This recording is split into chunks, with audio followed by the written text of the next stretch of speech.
Hello there, welcome to our Good Friday day of reflections. Every half an hour from 12 until 3, a new video will be uploaded here onto our YouTube channel with a Bible reading going through Mark's Gospel and then a brief reflection.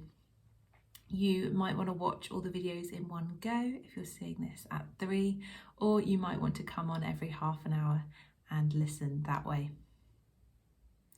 I'm going to start with Mark chapter 15, verses 16 to 25.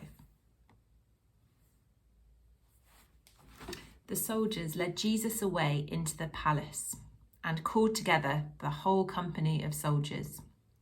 They put a purple robe on him, then twisted together a crown of thorns and set it on him. And they began to call out to him, "Hail, King of the Jews!" Again and again they struck him on the head with a staff and spit on him. Falling on their knees, they paid homage to him. And when they had mocked him, they took off the purple robe and put his own clothes on him. Then they led him out to crucify him.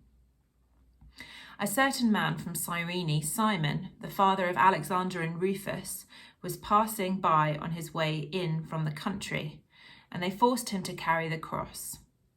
They brought Jesus to the place called Golgotha, which means the place of the skull. Then they offered him wine mixed with myrrh, but he did not take it, and they crucified him.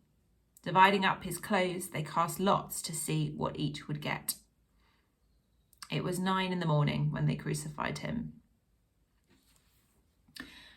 So I want to start by talking about shame.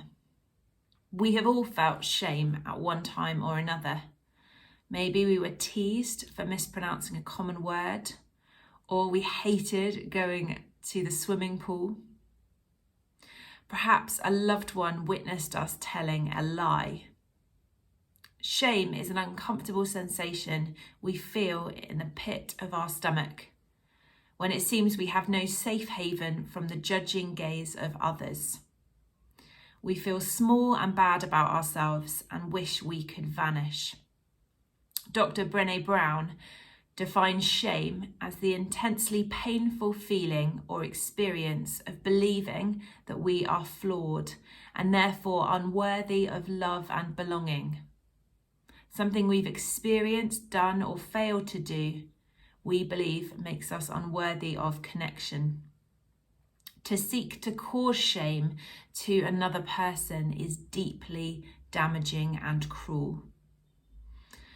The soldiers attempt to assert power over Jesus by trying to cause him shame.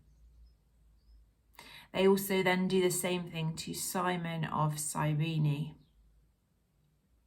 Shame is a powerful emotion. As I read this part of Mark 15, I wonder, did Jesus feel shame at this point, when the soldiers' intentions so clearly suggest that is what they want to provoke in him? But I don't know.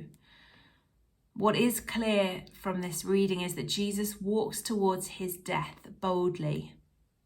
He refuses the wine mixed that might have numbed his pain on the cross or potentially sped up his death. Jesus walks boldly towards death in the face of shame.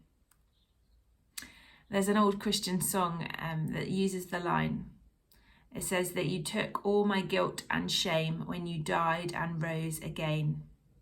Jesus lived his life in a perfect relationship with his Father, who he knew loved him. Up until these moments, he probably lived most of his life without shame. Jesus knew that he was worthy of love. That is so different from most human experience.